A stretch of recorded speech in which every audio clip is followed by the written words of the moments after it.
Yo, what is up guys, Ghost here, welcome back to Stormgate Central, and today we have another casted game between msrm and tibnew. So if you didn't see the game the other day, this is the second game in the quarterfinals of the Alpha Navigators Cup. Actually the 12th Alpha Navigators Cup to be precise. It is put on by Mr. Adiko. I will leave a link to his channel down below in the description, where you can also find all of these VODs without commentary. So, we have an Infernal versus Infernal on our hands, and we are playing on Broken Crown. Bit of a Hexen fight going on in the middle of the map here, and it looks like msrm has gotten the Fiend out first, so he's definitely taken a bit of an advantage. Not sure where he's going with that Imp, probably just getting off a little bit of a scout, or maybe he's looking to go and do something particularly aggressive. Because I don't really know much about tibnew, but msrm...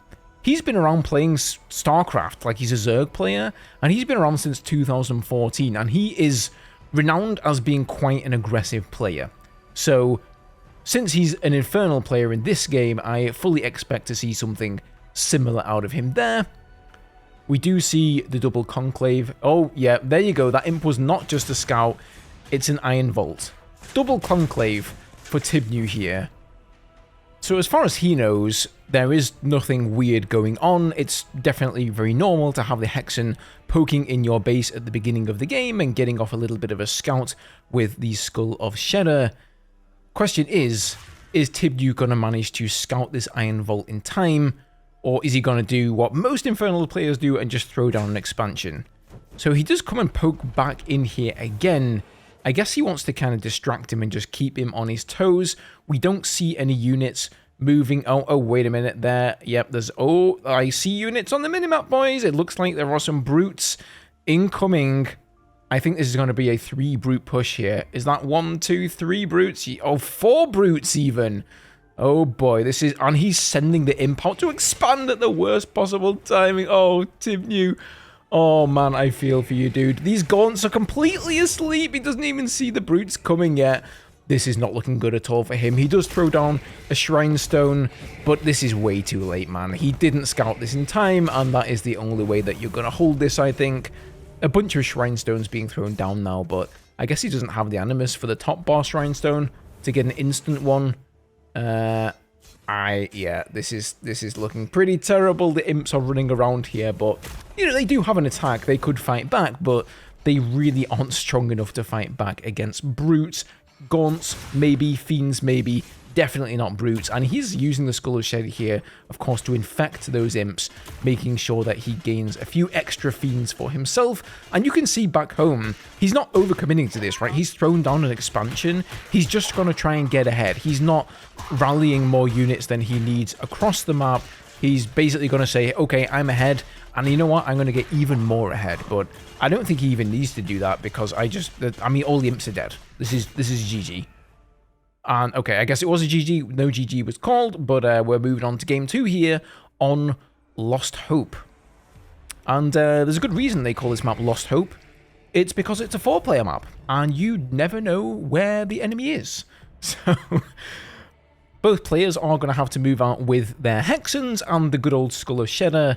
And it's really luck of the draw, but they seem to be both going in the right direction. I can see on the minimap there that they are going to butt heads right in the middle of the map. So now they know each other's locations, and the question is msrm going to go for another aggressive play, or is that a little bit too obvious? Guys, if you are enjoying the cast here on the channel, make sure that you are subscribed so you don't miss out on any future games. And of course, further along down the road, once early access hits for Stormgate, we're going to be doing guides. News will of course continue here on the channel and all of that good stuff. So if that's something you enjoy, do hit that subscribe button, and as always, thank you guys so much for your support so far. I really appreciate it.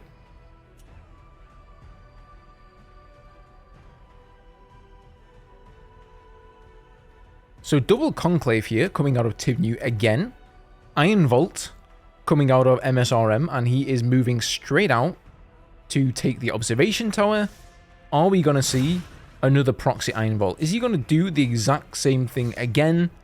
He knows the location of tibnew now. After all, this is, I believe, the only 4-player map in Stormgate at the moment. So if you are close, you can still go for some kind of rush tactic, but generally speaking, you're going to play this as a little bit more of a macro one.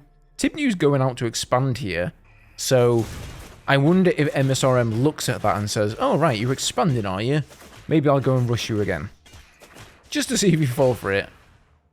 He's of course gaining more fiends here, making use of the Skull of Shedder on the Hexen. Of course, in the previous playtest, the Gaunts used to be able to infest enemies right from the start of the game, and that was what you generally see Infernal players doing. And, you know, it seems msrm is going to be doing the same thing here, but instead of using the Gaunts, he's just using the Skull of Shedder to great effect to get a bunch of fiends here coming straight onto that expansion, and he is going to deny this. It's going to have to be cancelled by tibnew. There we go. Now, can he defend against this? There aren't any brutes, but there are a bunch of fiends here. So the imp should be a little bit better. If he can get some gaunts out here and mix it in with the imps, I think he should be okay. But if he gets too many Skulls of Shedder on those imps and starts getting too many fiends, he's going to start to snowball this really, really quickly. Yeah, you can see how much more powerful the imps are actually now against the fiends. They did get a little bit of a buff in this particular playtest. So pre-Frigga, they really were quite terrible, and they just had like a melee attack. Now they've actually got like a ranged attack, and they can do pretty decently. He's actually really good at this. You can see him just making use of that Skull of Shedder all the way around the map and saving up those fiends. What's this, though? It looks like tibnew is going to go and do a bit of a counter here. So he said, all right, you don't want me to expand, you're going to punish me for that. Well, let's see if you're expanding back home. And as you guys can see on the map, msrm has indeed taken an expansion behind his fiend attack there. So he probably isn't going to have a lot to defend with. On the other hand, maybe tibnew's not looking to do that at all, and he's just going to take some resource towers here. That kind of is the big change with the resource towers, is that unlike with the creeps, where you would take a creep and then that would just disappear as a point of contention on the map, now with the resource towers, you can see if somebody's approaching across the map, right? Because if you lose a tower, you're like, oh, his army's there, or at least some units are there. He comes in right on time here, though. The expansion's finished, so he can't cancel this. He's going to have to try and defend against it, but, I mean, he's got brutes up here, and he's going up against gaunts, so I think this is going to be pretty easy here for msrm. I actually think going gaunt only versus an infernal player that obviously favors the brute play, like, is not the call. He definitely should have gone Iron Vault Conclave, because all of these gaunts here are just getting infected one by one, and we're getting more fiends. And of course, every brute dies. That's also going to split into 2 fiends as well. These gaunts now have nowhere to go. They've been pushed all the way back to the 3rd expansion, and msrm looks to be absolutely fine here. And in fact, more than fine. He's coming out ahead, right? Because he's up 1 expansion, whereas tibnew does not have an expansion. So he's really going to have to pull off a miracle here if he wants to come ahead in this game. He continues to just build more gaunts, though. Oh, the shrine finally does go down there, so let's see what he decides to do. I feel like once you hit a critical amount of gaunts, then yes, maybe you can sort of challenge the brutes. Once you can snipe a brute with all of the gaunts that you have, they become way more powerful. Of course, they were buffed, right? They lost their ability to infest targets, but they were buffed, right? So they do more damage now with their attack. So that is definitely, he will hit a point in gaunt production where things do start to snowball in his favor, but he's run out with even less gaunts than he had before. And now he's run into a bunch of brutes again. Oh, wait a minute, there's a few coming as backup here, but there was, like, you can just see, man, when there's so few gaunts, and now there's some coming out for msrm as well, they just melt. There's just no substance there. They can't really get anything done. Now, question is msrm going to push the advantage? This is the time to push. Right now, when tibnew has committed to increasing his infrastructure here, he's building 3 more conclaves. So he definitely wants to make a push before those conclaves are online and before a bunch of gaunts start flooding out of them. That's sort of the weakness of the Infernals, is that they have to build their buildings. They can't increase. Oh, he's actually just going to back away here. That is surprising. I think tibnew, he only had like 3 gaunts there. So msrm easily could have challenged some of those buildings and got some cancels off, but not to worry, he's going to turn home. But yeah, that's kind of one of the weaknesses with the Infernals, whereas the Vanguard can quickly build production structures, the Infernals cannot. And I think we just saw, well, that was definitely a Twilight Spire there. That is a Shadow Cleft coming out for msrm, so he is going to be mixing in with some Magmadons here. And there we see what came out of the Twilight Spire, a Harbinger. So this is the drop unit for the Infernals, and it's most likely going to be full of Gaunts or Fiends. And he's going to go straight into tibnew's main here and try and get some imp kills. Let's see how much damage he can get done on this. Oh, it's full of Gaunts. Okay, so taking out the little piggies here to start with, but yeah, okay, he's going to pull all of the imps away there. 3 of them do get trapped, though, within the Gaunt, so he's going to get a decent amount of kills. Lifts off with the Harbinger, so he's just going to sack these Gaunts here. Oh, wait, gets away with 4 of them. How many kills did he get there? Looks like he got 5 imps. So, not too bad. He's now going to recall that back to his base. He lost half of the Gaunts there, so 4 Gaunts for 5 imps. Is that worth it? Probably, but I think he wanted to definitely get more there. So the Magmadon is coming out here. That's going to stomp all over those Gaunts, of course. It really has just been a back and forth down this one side of the map.